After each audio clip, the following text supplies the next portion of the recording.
So who puts data at risk? We talked about looking at your data from an external and an internal perspective.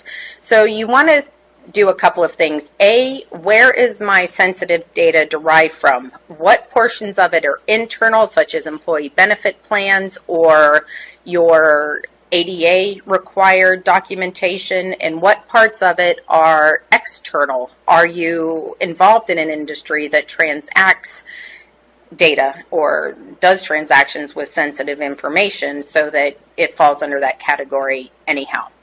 Well, there was an article in the American Bar Association's journal in April of 2014, which kind of broke down some of the entities or people, so to speak, that you should look for.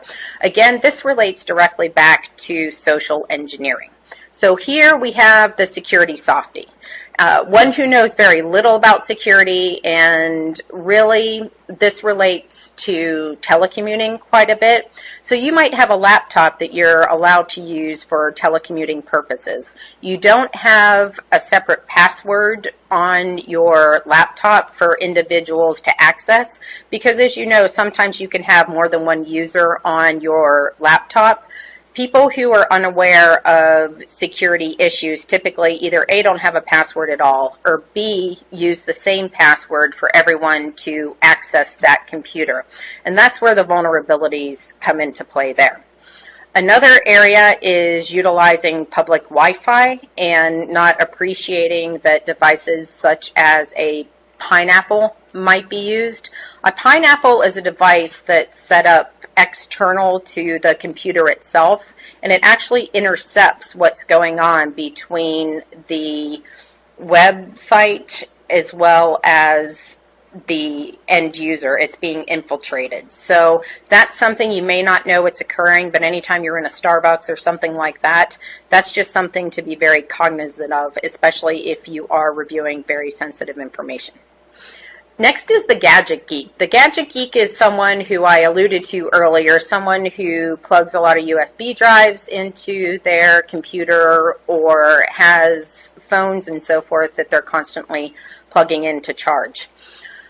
That's an area where you have to be careful unless you're absolutely sure that the USB drive is clean and contains no viruses, because that can infect your computer as well. Or if you recall the Snowden incident, where the information was downloaded from the government servers onto a drive. It's that simple to do.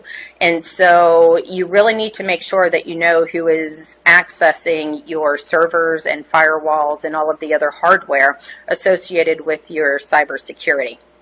Next is the squatter, one who uses company IT resources in a way that they shouldn't. One prime example is in healthcare.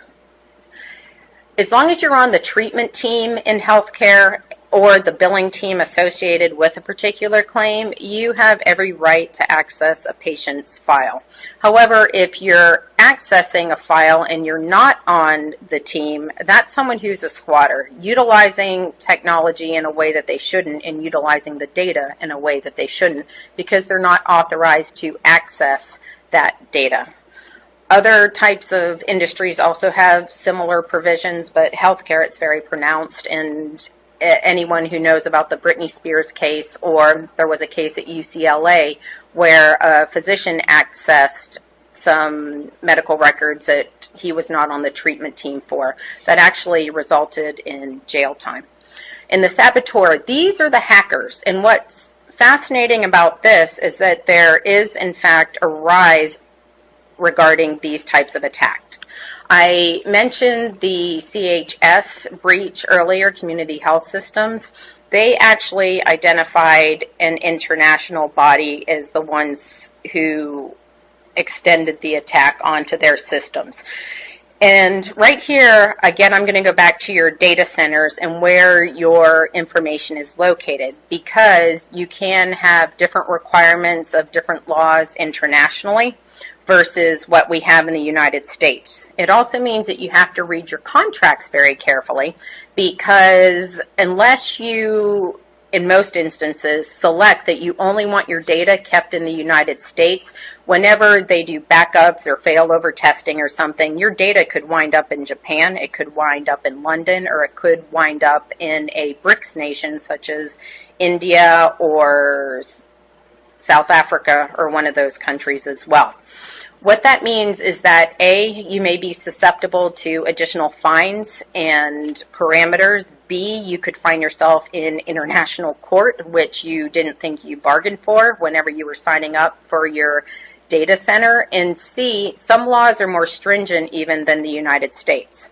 In a report to Congress, the Department of Justice did indicate that they do have the authority to reach internationally for cybersecurity crimes, and that would include HIPAA violations, securities law violations, Sarbanes-Oxley violations, and the like. So that's something to be concerned about too. Just because your data is not in the United States doesn't mean that the United States doesn't have the ability to reach that and also file suit and find people criminally liable. It's also important to know which countries' laws apply more to external legal issues than internal. For example, the Philippines. The Philippines cybersecurity laws, which were enacted, I believe, in 2012, specifically state that it relates to data that was created and in the country itself. But what it also says is that you may be susceptible to external laws and regulations. So, for example, healthcare. If you're a business associate doing business in the Philippines and you're sending medical records for a review to be reviewed there, that could mean that although a breach that occurs in the Philippines might not trigger the Philippines law, it will trigger HIPAA and the HITECH Act and so forth. So the liability there can start to snowball, and it's something that you really need to be aware of. Also, the Ponymon report, which was released earlier last year, just after this time, it normally comes out in the spring, summertime.